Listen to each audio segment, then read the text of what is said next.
Good evening, I'm Dennis Ward. Welcome to APTN National News. It's the same old, but with a bit of a twist. And that's correctional investigator Ivan Zinger's annual report. Yes, Indigenous inmates are disproportionately represented, but as Fraser Needham reports, he brings up questions about the use of force in federal prisons. Correctional investigator Ivan Zinger released his annual report Thursday, and once again Indigenous people are overrepresented in terms of their numbers in the general population. 2 of the 3 penitentiaries that are over 100 years old are filled with Indigenous people. Over 60 to close to 70% of those penitentiaries are housing Indigenous people. Although Indigenous people account for only about 5% of the Canadian population, they account for 28% of the prison population, and 39% of prisoners' force was used against during this time period, the highest of any racial minority group. And yet Zinger says corrections has yet to admit a racial bias exists. In its response, I'm not convinced that the Correctional Service of Canada has either adequately acknowledged or answered compelling evidence of the unique role that race seems to play in how force is applied, how frequently it is used, and against whom. An official with the John Howard Society says the COVID-19 pandemic may partially explain the rise in violent incidents. And the whole post-COVID restraints or COVID restraints measures are causing a lot of tensions to rise in the prisons and a lot of mental well-being to decline, which can result in self-injury and it can result in more aggression. I would say that the tolerance level of the correctional service is probably at a low ebb as well. Zinger's report recommends corrections develop an action plan to address the relationship between use of force and systemic racism. But the correctional investigator has made recommendations before, and they have not been followed. A vice chief with the Congress of Aboriginal Peoples says part of the problem is the correction system itself has no incentive to change. It seems there's no accountability by Correction Services Canada and where they're at. Like, how have they addressed the recommendations with any of the reports, we'll say, in the last 5 years? Like, where are they at? In a release statement, CSC says it welcomes the correctional investigator's report and is taking concrete steps to address its recommendations. Fraser Needham, APTN National News, Ottawa. And for more from correctional investigator Ivan Zinger, you can check out Nation to Nation tonight, where he is a featured guest.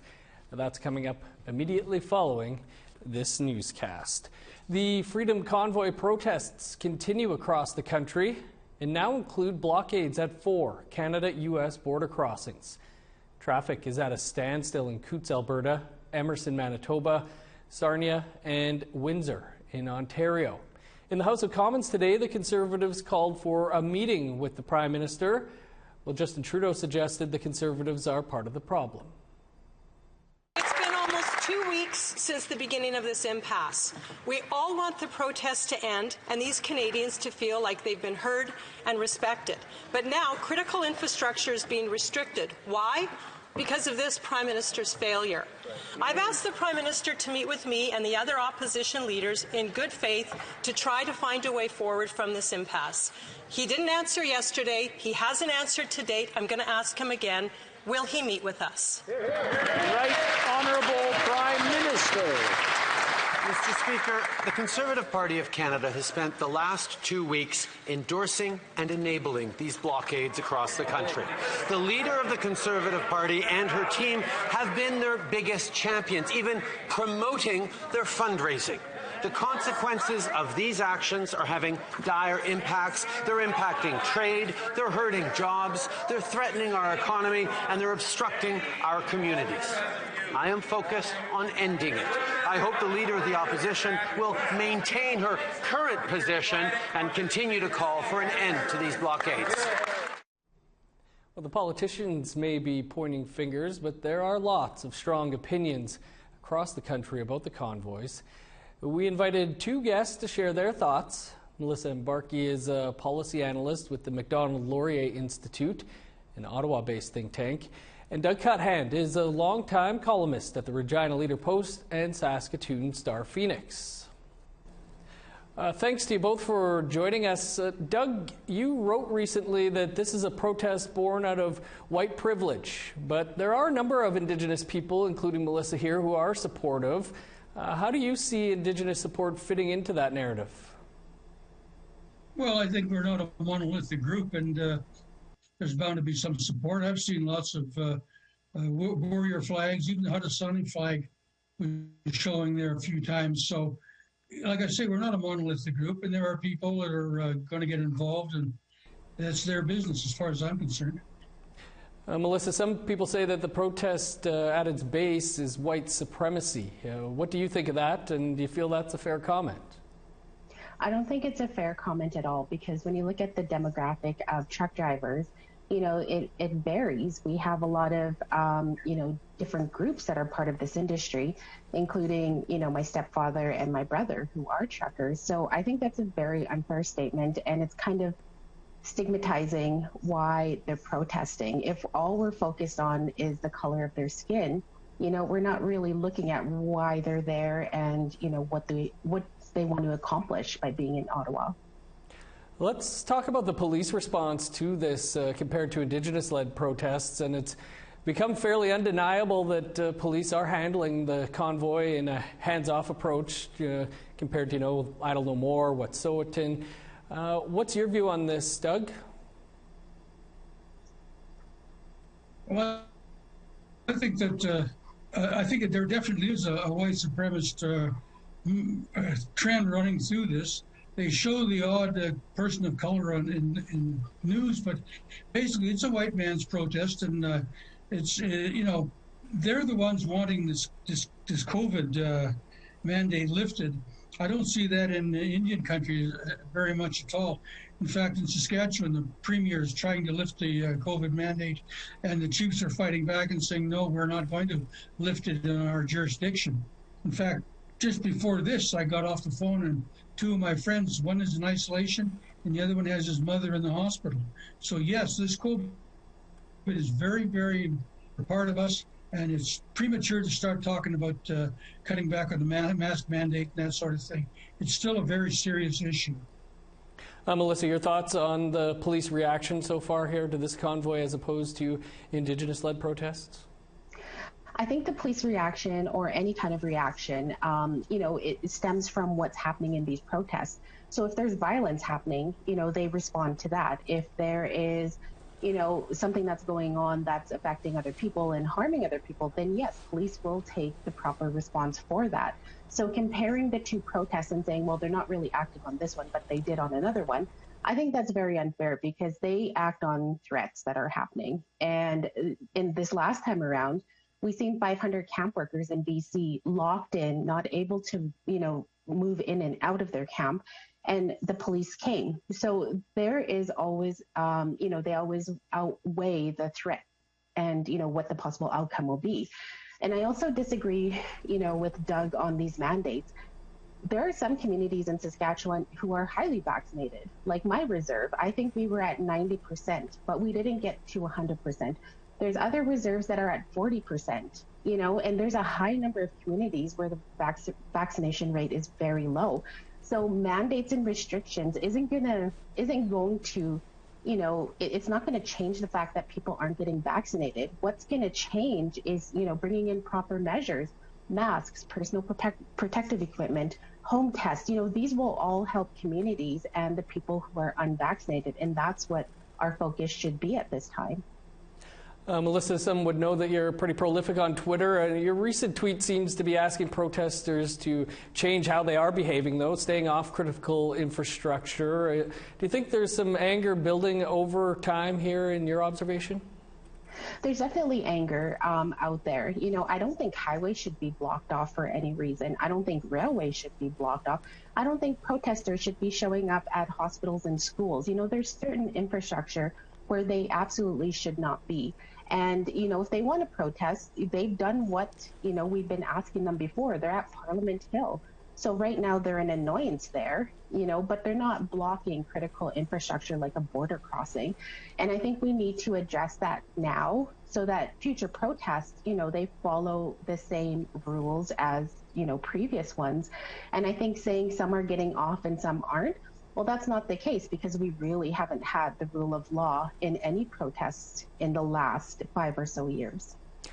Doug, these protests seem to be expanding. What do you think they reveal about the anger that might be simmering below the surface? Well, I think there's the whole vaccine mandate and all that stuff. That ship has left. That's sailed. This is a right-wing protest now that wants to bring the government down. And they're going to do everything they can to inflict as much damage on the country as possible. And that's the real threat here.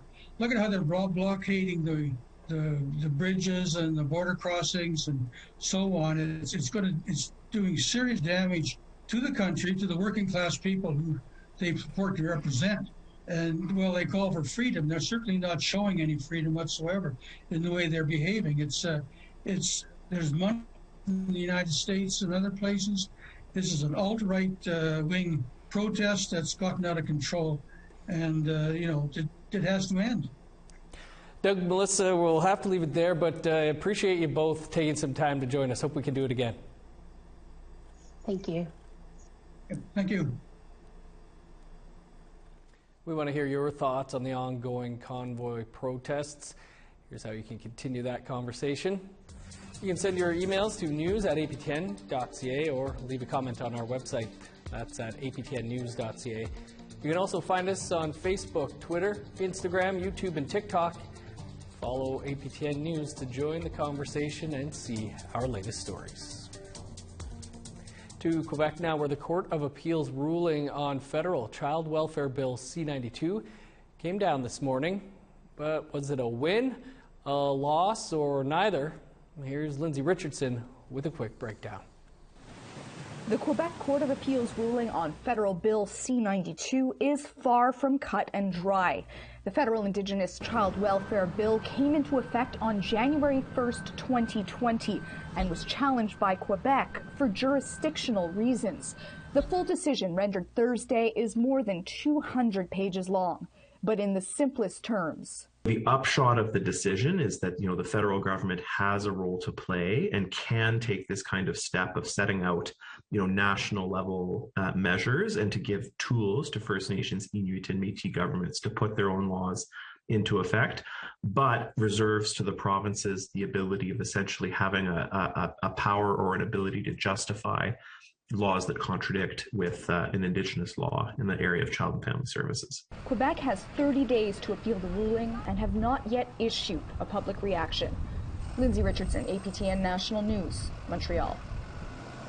Thanks, Lindsay. We need to step aside for a quick break, but still to come, an incredible story of a missing person found after months in the wilderness. Stick around.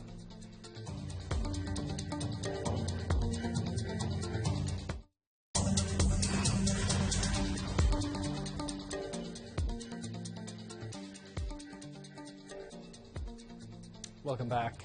The opioid crisis is getting worse in Canada. In British Columbia, the coroner's service announced 2,224 people died from an overdose last year. That's an increase of 26% from 2020. APTN's Tina House joins us from Ground Zero in Vancouver's downtown east side. We're here on Vancouver's downtown east side, which is literally ground zero for the opioid crisis here in BC. Joining me today is Trey Helton from the Overdose Prevention Society.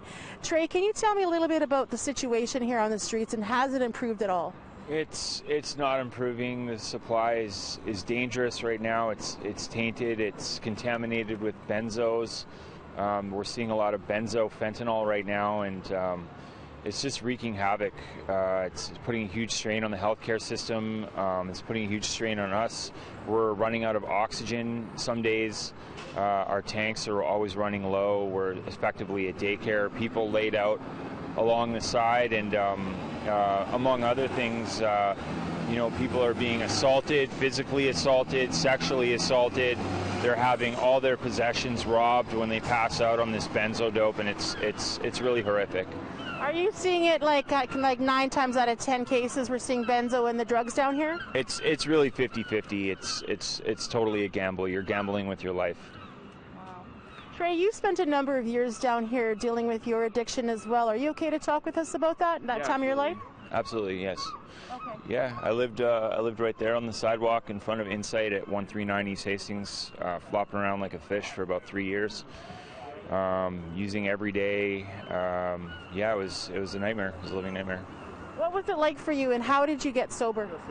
I found a 12-step fellowship that works for me, but there's lots of other options for people. There's smart recovery, there's non-religious based ones, and yeah, just find what works for you. BC's chief coroner is releasing a report today talking about the worst year on record for deaths. What would you like to say about that? It's not going to stop. I see it continuing, and drastic measures have to be taken immediately. I don't like, all of our friends are dying, and like, we're having multiple memorials in one day. We had a day back in November where we had three memorials in one day. So we're losing a lot of good people, and it's really sad. What can be done, Trey, to wrap this interview up today? What can be done to help the situation here and right across the country? I'd like to see more safe injection sites, more safe inhalation sites, less stigma around using, easier access to detox and treatment, safe supply options for people who aren't ready to stop using, and if you are using drugs, don't use alone. Make sure that you have someone with you. The number one reason that people are dying in this crisis is due to using alone. Trey Helton, thank you so much for your time today. Back to you in studio. Thanks, Tina. To some good news now, and a remarkable story from Vancouver Island, where missing person Kevin Bear Henry was found safe after spending nearly 2.5 months surviving in the wilderness. Henry identifies as Two-Spirit and was last heard from in late November. A social media video shows Henry alive and well. You were there the whole time? Yeah, the whole time. 3 months apparently. When I got into the van... 37-year-old Bear Henry was thought to be missing near the Fairy Creek protests on Vancouver Island. A press release from the protesters states Henry's van got stuck on the mountains for 2.5 months. Henry survived on beans and snow, out of sight of rescue efforts. Henry was found by loggers who drove Henry to Lake Cowichan to be reunited with family and friends. We will have more on this story soon. Wow. Well, time to step aside for another quick break, but stick around. There's more to come.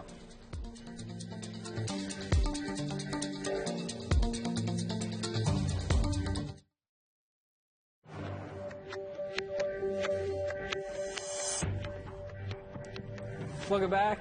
Time now for our photo of the day. And this was sent in to us by Pat Chapecia. Another great photo that Pat sent to us from the Bucking Horse, British Columbia area. Just a stunning region. Thanks for sharing that, Pat. If you want to hear your name and see your pictures shared across Turtle Island, send your photos to share@aptn.ca for the chance to be our next photo of the day. Now let's take a look at Friday's weather forecast. Starting on the east coast, +5 with showers in St. John's, 6 for Halifax. -26 in Kuujjuaq, 8 below with snow in Nain. +3 with snow in Montreal, 7 below and snow in Chibougamau. -1 with snow for Sault Ste. Marie, +1 and flurries in North Bay. -16 with flurries in Thunder Bay, -8 in Sioux Lookout. Sunny and -25 in God's Lake, 23 below for Norway House. 0 under sunny skies in Winnipeg, +3 in Brandon. -14 for Regina, cloudy and 13 below in Saskatoon. -14 with snow in Meadow Lake, 20 below and snow for La Ronge. Over in northern Alberta, -12 with snow in Fort McMurray, +1 and sunny in Grand Prairie. -3 in Edmonton, 0 for Calgary. +10 in Vancouver, similar temperature in Victoria with showers. +4 in Prince George, 1 above in Dease Lake. -32 in Old Crow, -1 with snow in Whitehorse. -23 for Yellowknife, 25 below in Norman Wells. -31 in Sax Harbor, 29 below in Paulatuck. Minus 30 and snow for Chesterfield and Whale Cove. Minus 33 in Resolute, Arctic Bay, and Joe Haven.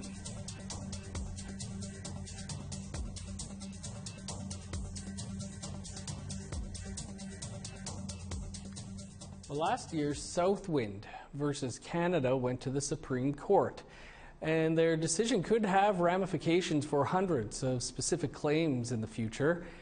Here's a preview of tomorrow night's APTN Investigates the Highest Values.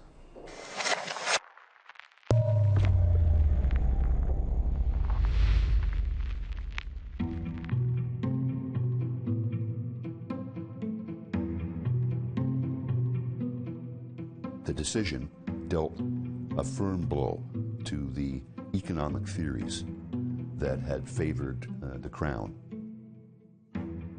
If it went to appeal and was upheld, then it becomes binding, right, for a broader range of settlements.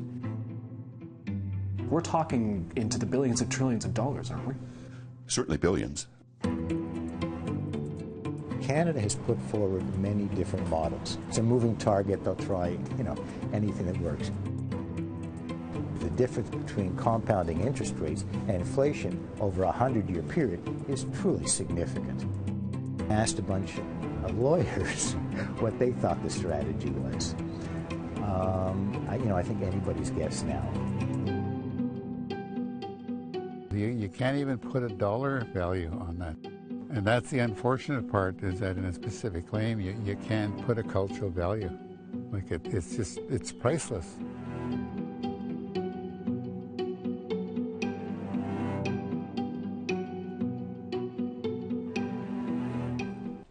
And you can watch the full episode tomorrow night, right here after the news.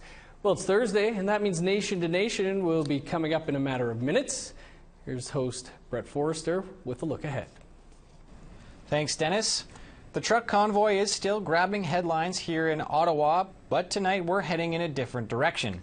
I'll be joined by University of Victoria professor Gina Starblanket. She's helping Colton Bouchy's family launch a new initiative 4 years after his killer was acquitted. Then I'll dig deeper with correctional investigator Ivan Zinger about conditions behind bars. And later, I'll be joined by a lead plaintiff in a systemic racism class action Indigenous bureaucrats have launched against the feds. So stick around, we've got another jam-packed episode coming your way shortly. Looks good, and you can catch Nation to Nation in less than 2 minutes' time. That's all the time we have for this Thursday. For news anytime, you can visit our website, aptnnews.ca. Thanks for tuning in. Stick around. Brett is next with Nation to Nation. See you back here tomorrow.